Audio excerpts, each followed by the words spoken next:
Get ready for another microdose. And hey, if this information is jiving with you, then check out the full episode. The link is in the show notes.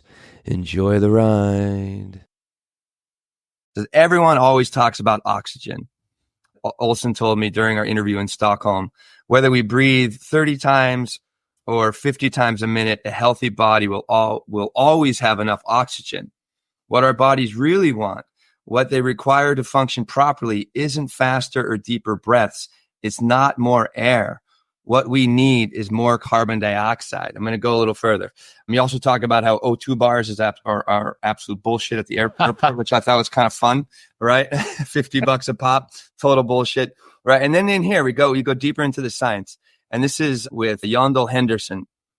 And he says, carbon dioxide is the chief hormone of the entire body. It is the only one that is produced in every tissue and that probably acts in every organ, Henderson later wrote. Carbon dioxide is, in fact, a more fundamental component of living matter than is oxygen, which that kind of really blew my mind. So let's go down the rabbit hole of carbon dioxide and what are some of the findings that I think it's the chemoreceptors in our brain and holding breaths and having, a combination of oxygen and carbon dioxide cocktails and stuff like that. So it's like, wow.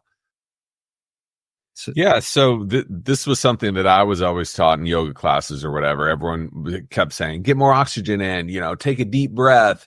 And it seems to make sense. Like the more you breathe, the more oxygen you should be getting into your body.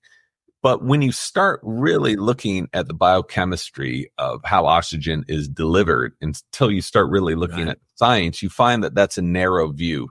So to be clear, when Yandel Henderson is talking about carbon dioxide being very important, he isn't saying oxygen is unimportant, right? Right. He's saying these two things need to work together. And we've been so focused on oxygen to our detriment because we need a balance of CO2 and oxygen at the same time to really get the most health benefits.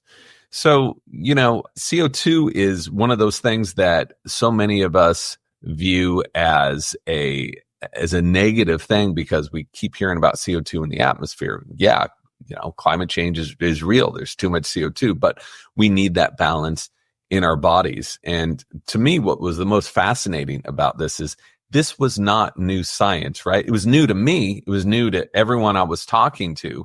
But Yandel Henderson was doing these studies in like the 1910s.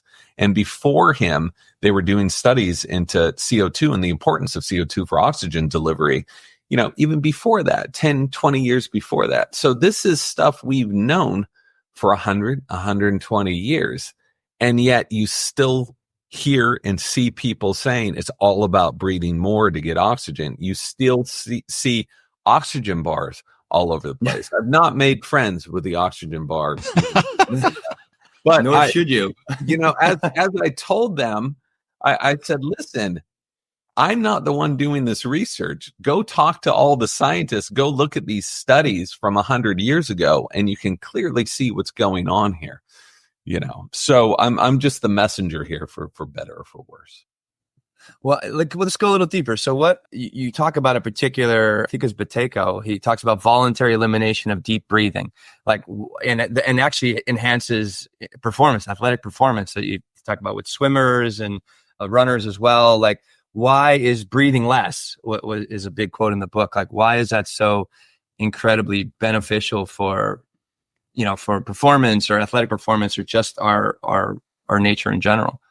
So this concept of breathing less should really be taken in context of that the vast majority of us are breathing too much. So what you want to be doing is breathing within your metabolic needs, right? That's what efficiency is.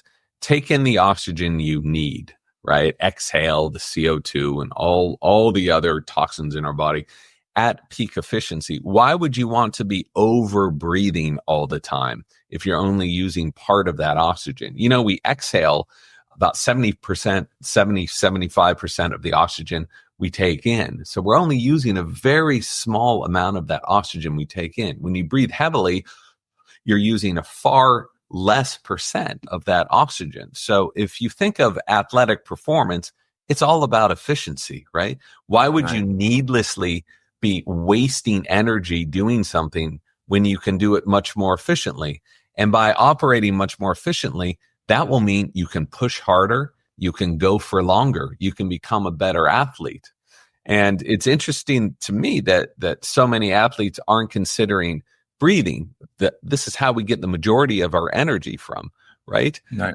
Is from breathing. It's not from food and water. It's from our breath. You don't believe me? Hold your breath for 3 minutes and see how much energy you have when you conk out. So we have to be considering our breathing when we're doing anything, but especially with athletics.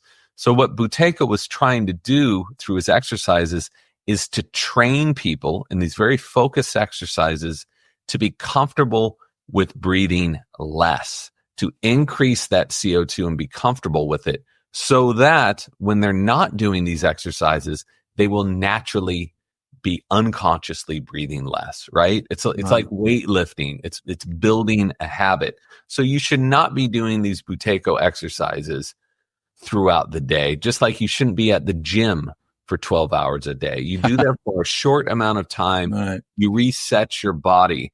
And these exercises, you can call them whatever you want. Buteyko, Papworth method, pranayama, breath holding is an essential part of any pranayama. Call it whatever you want. It's all doing the same thing.